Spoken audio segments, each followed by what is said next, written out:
Greetings, it's Ian from RTO here. Welcome to a Saturday video, which means it's Richard. Good afternoon. Good afternoon, Ian. How are you on this nice day, but it's quite chilly? Well, it's 20 degrees here and sunny.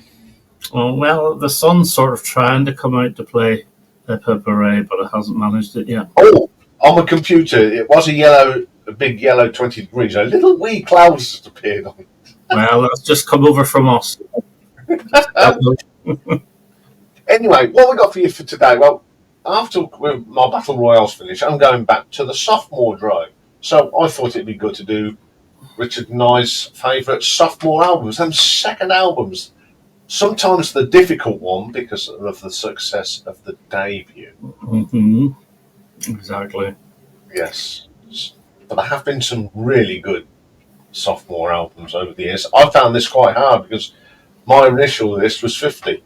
Oh, I could have got 50 as well, but I've whittled it down to 10 plus 5 public unders. Same here. So we'll crack on. So do you want to start us off?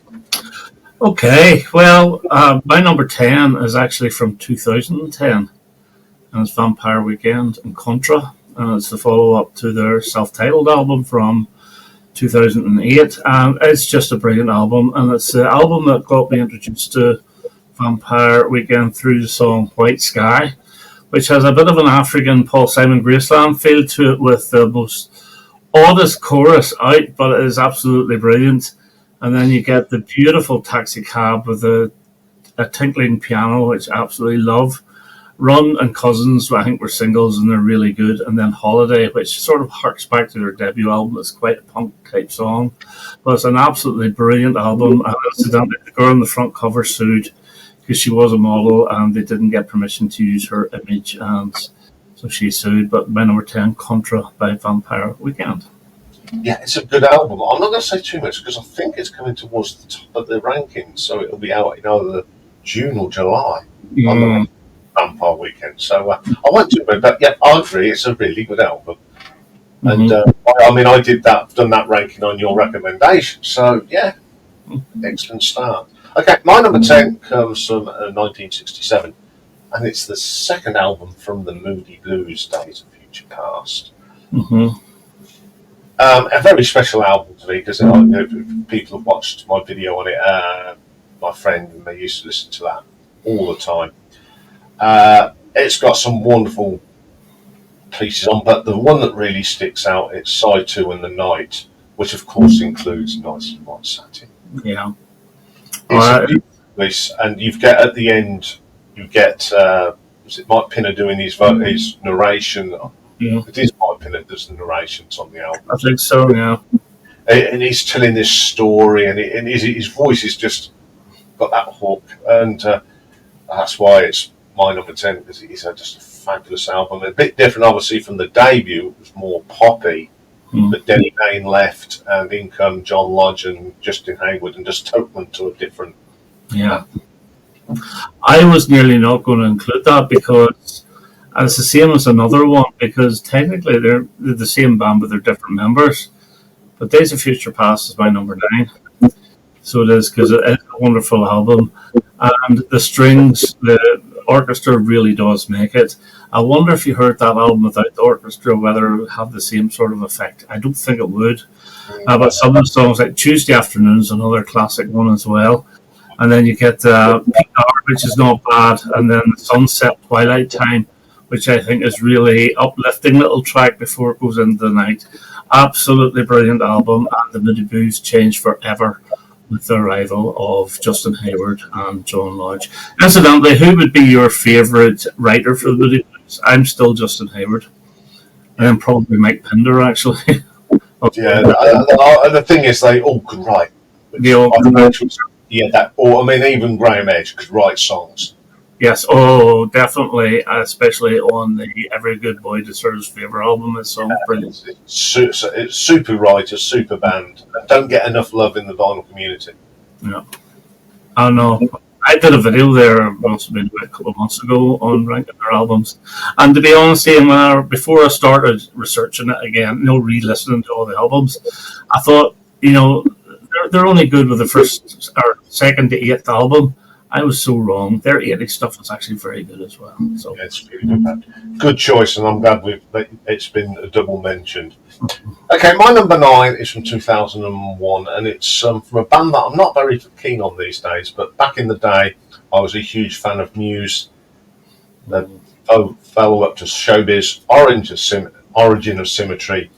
When it's got Plug-in Baby on it, Feeling Good and Newborn, it's just, they took that first album and just took it up another notch on Origin of Symmetry, and it still remains one of their best albums ever. I don't know them. I really don't. I know you and Simon are big fans, but so they're one of the bands that sort of deteriorated for you over time. Yes. Well, my number 8, and some people think this is his true debut, but it's not really. It's his sophomore album, and it's Van Morrison's Astral Weeks. And I shouldn't like this because it's upright jazz bass with acoustic guitar, and the bass sounds out of tune, but it works so well. A lot of the songs are really long. Ballerina is my favourite. I absolutely love it. I love his vocals on it, as real soulful vocals.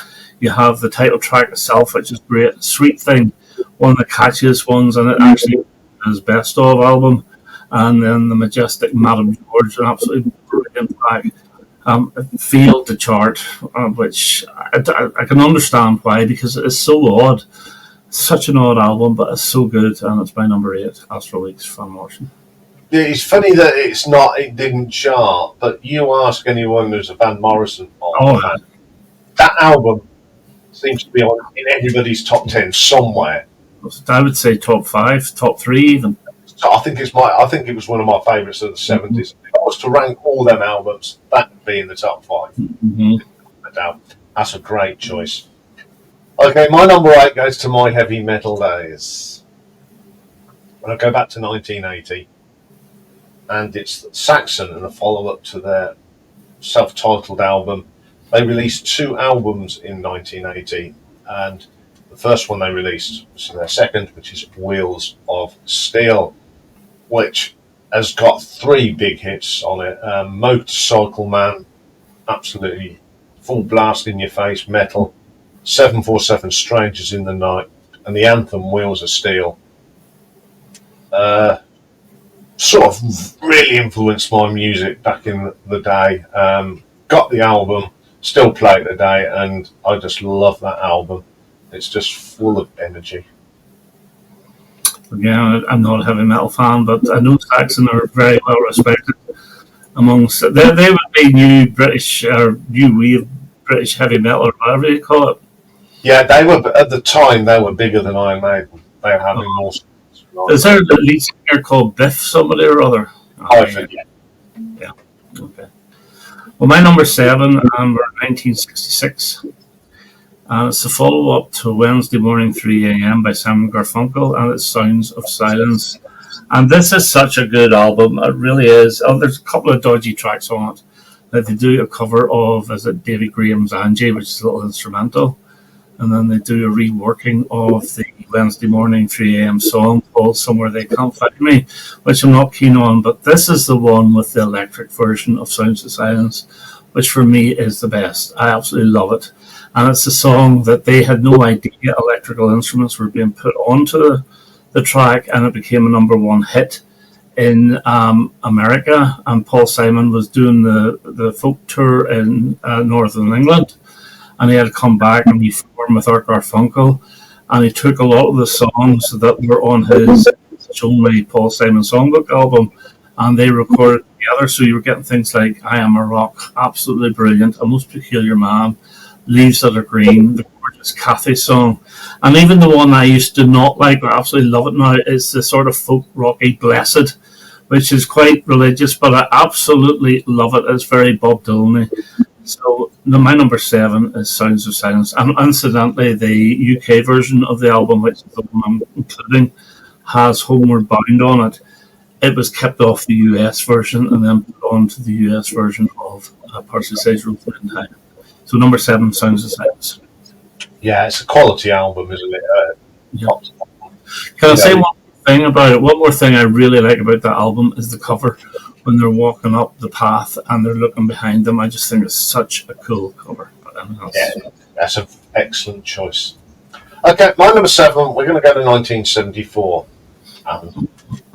A great band and a great follow-up to their debut album, which was just called 10cc. So it's sheet music.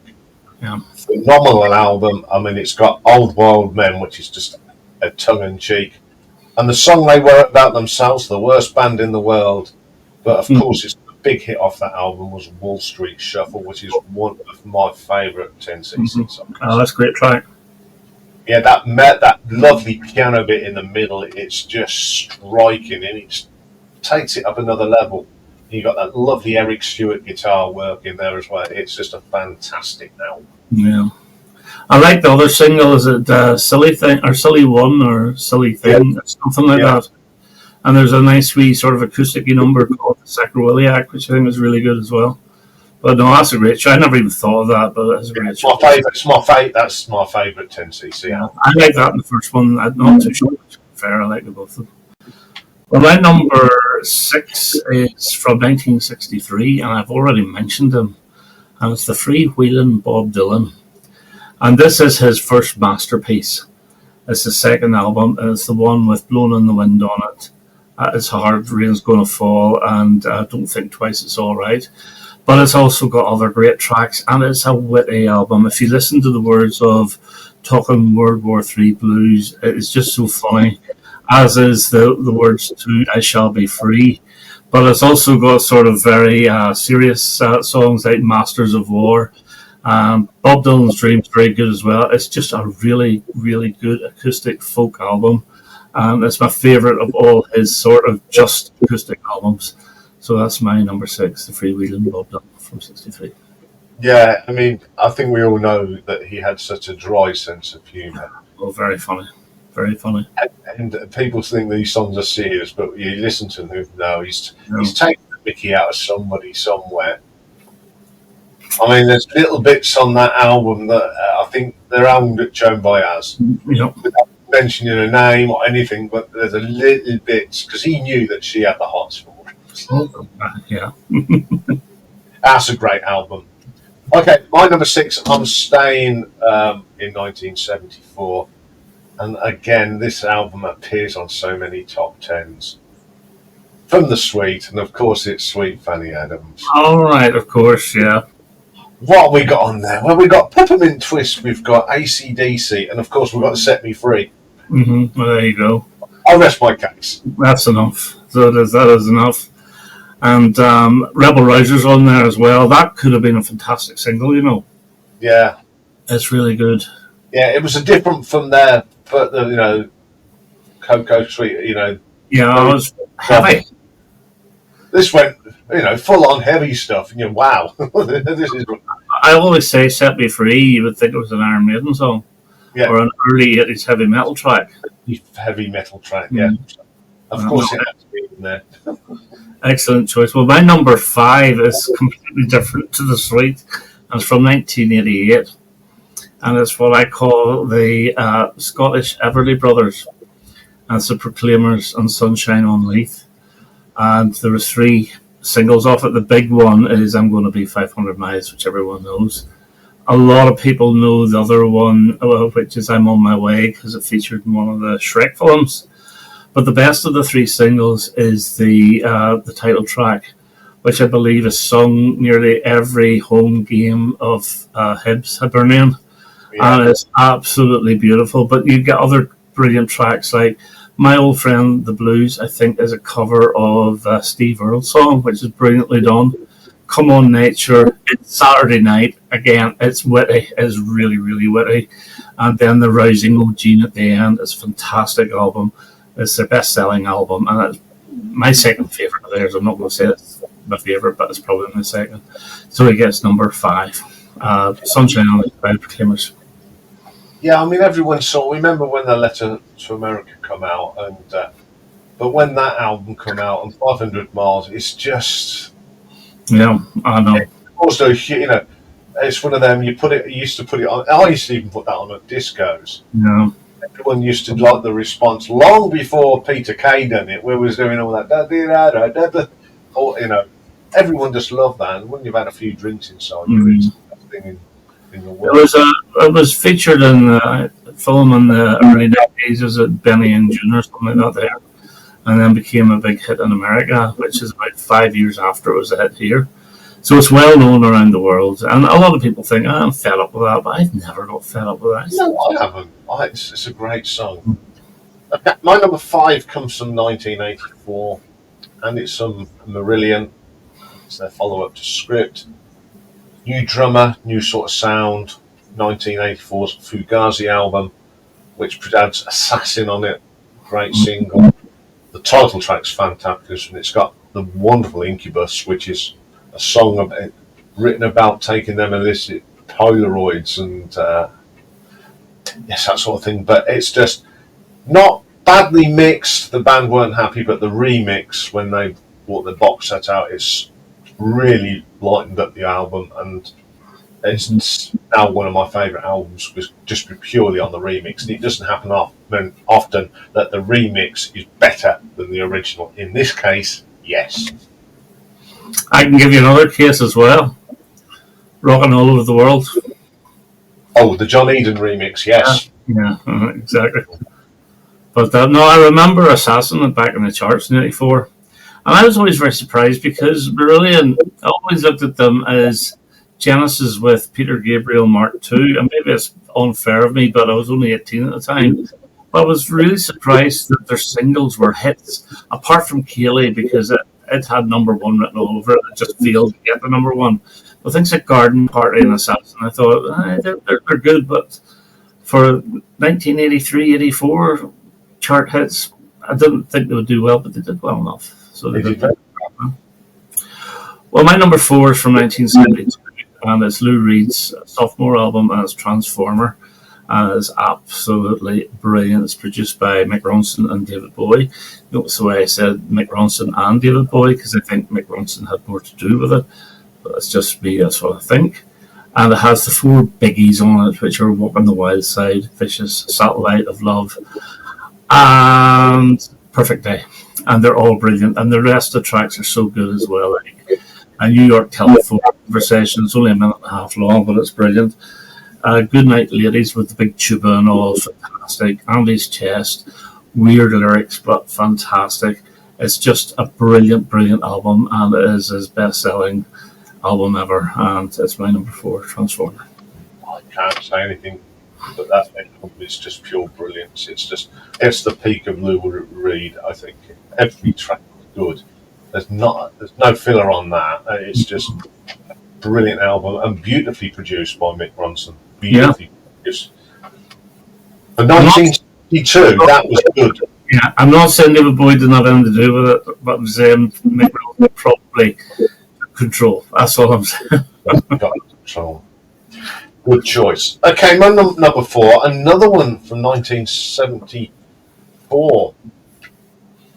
Follow up to Queen 2, which is always forgotten. No one seems to.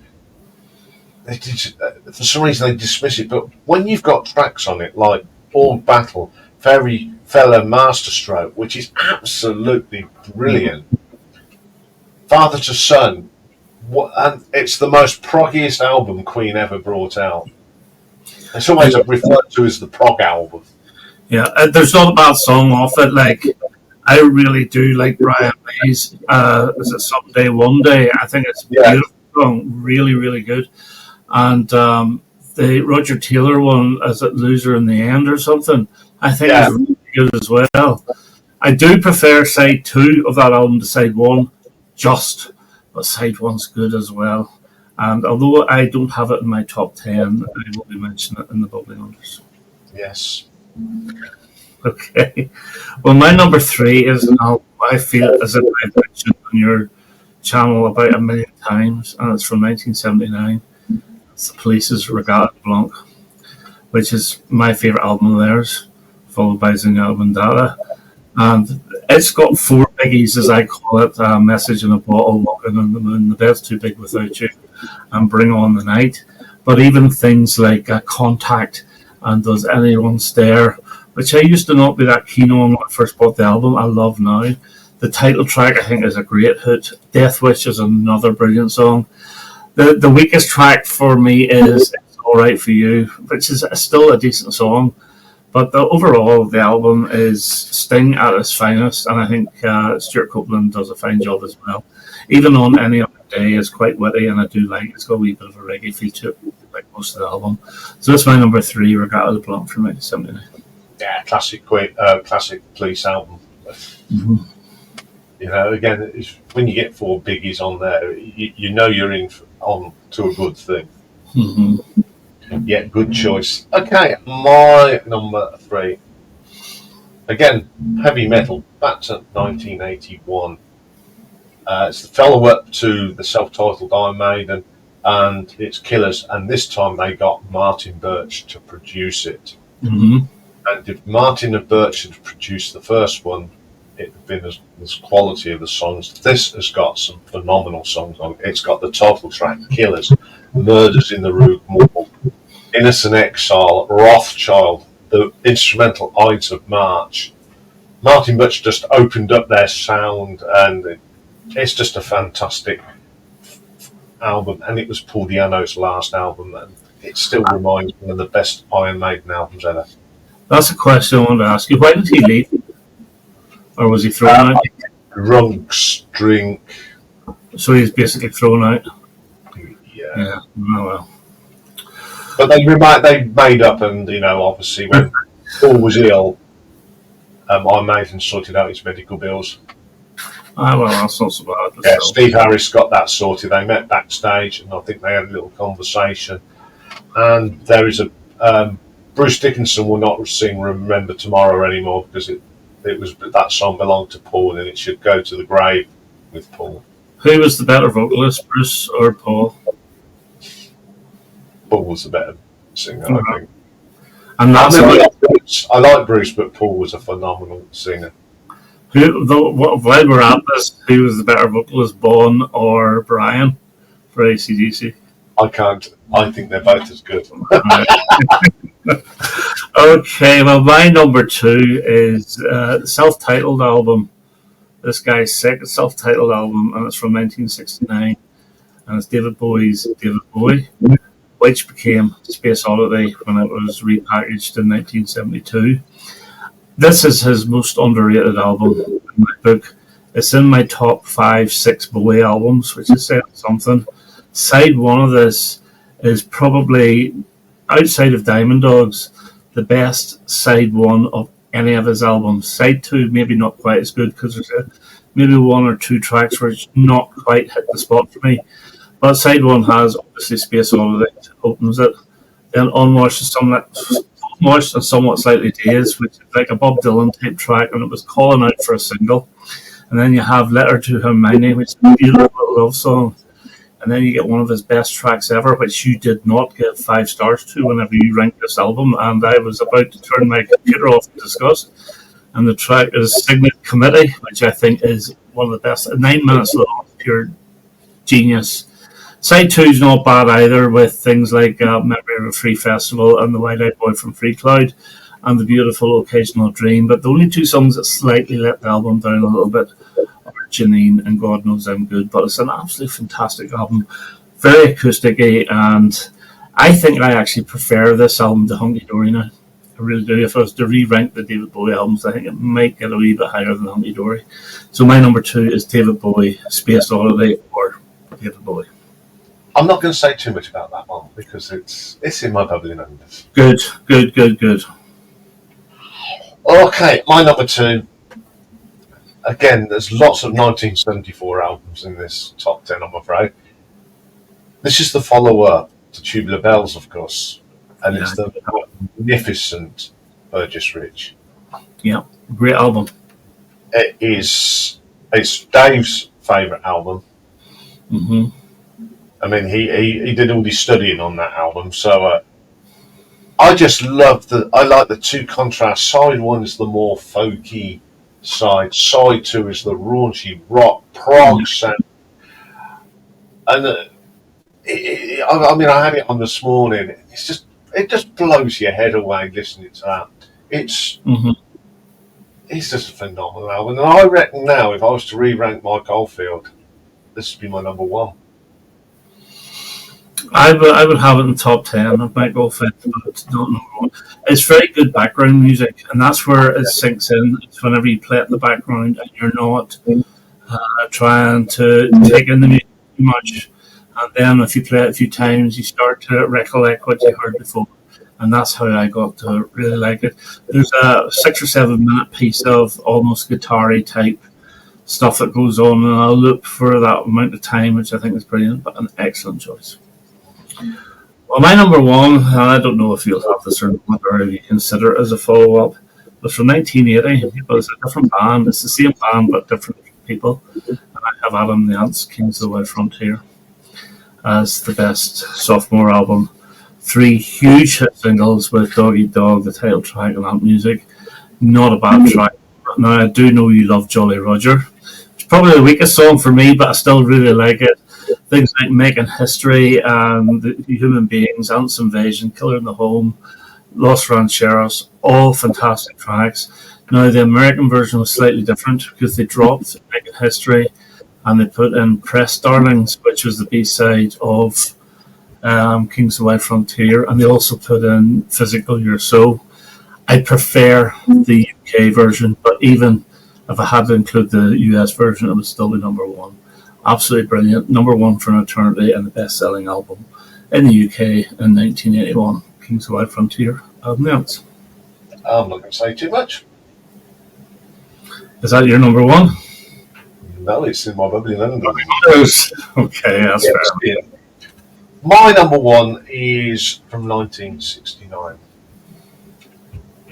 It was the follow-up to Led Zeppelin, so it's Led Zeppelin 2. When you have 3 opening tracks, Whole Lot of Love, What Should Ever Be, and the Lemon Song, I rest my case. And then you follow up on the other side with Heartbreaker and Living Loving Maid. It's good. It is good. The Lemon Song I find a bit cringy though, just a little bit cringy with the words. But it's a good song, obviously, and it's a very, very good album. It's just a phenomenal album. My second favourite album beyond Physical Graffiti. You know, I mean, people always go on about the 4th album. I'm the 5th album guy. I'm a Houses of the Holy. That's my favourite Led Zeppelin album, so it is. Yeah, it's just a phenomenal album. Well, that was good, and a lot of good choices you had there, and a couple that I didn't actually think of. But I have 5 bubbling unders. Shall I race through them? Yes. Okay, 1978, Elvis Costello, this year's model, with I Don't Want to Go to Chelsea, Pump It Up, No Action, Hand in Hand, Lip Service. Really good album. Brilliant album. 1976, Graham Parker and Heat Treatment, with the title track Backdoor Love, That's What They All Say, and Hotel Chambermaid, Pouring It All Out. Another brilliant album, and that was produced by Mutt Lange, believe it or not. 1974, Queen 2, The Seven Seas of Rye, Ogre Battle, The Fairy Feller's Masterstroke. I'm really pleased you singled that song out, because that's my favourite song off the album. And Someday, One Day, really, really good.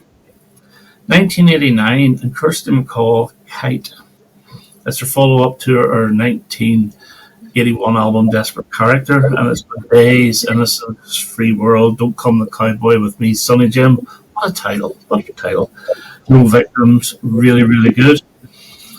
And lastly, 1979, The Cars and Cambio, which I think is far better than their debut. Well, Let's Go, It's All I Could Do, Lust for Kicks. Really, really good album. Title track again. So those are my 5 bubbly numbers. Some great albums in there. Ones that I do like listening to. Well, mine are, obviously, my first one is Kings of the Wild Frontier, Adam and the Ants. You said everything about it. Important album. I mean, I love all 3 albums of the Adam and the Ants. That just stand out for me. Mm-hmm. From 1981, the second album from Def Leppard, High and Dry. Let It Go's on there, Bringing on the Heartache, and Switch 65, the instrumental. Pete Willis and Steve Clark at their best. David Bowie from 1969. It's just a phenomenal album. My next one's from 1968. Pink Floyd's A Source Full of Secrets. Set the Controls, Let There Be Light, Sources of Secrets. Sid's input wasn't as big on that, but they brought in David Gilmour that sort of took it to the next level, and then we had that big success. And my last one, 1970, totally different from their pastiche from Genesis to Revelation. Oh, of course. The brilliant Trespass, which has got Stagnation on it, and of course, one of the heaviest songs of the night. Yeah. Yeah, I considered it actually, but then no, there's better ones for me.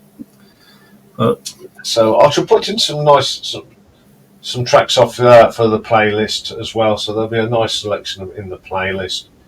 Yeah. So can I ask if you did the Contra album?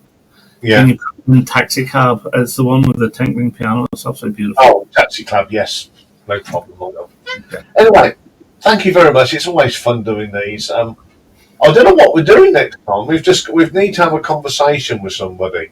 Yes, that's what I was going to talk to you after this. Yes, well, yeah. Well, when I've switched off, we'll talk about that. No So we'll see you in a couple of weeks' time.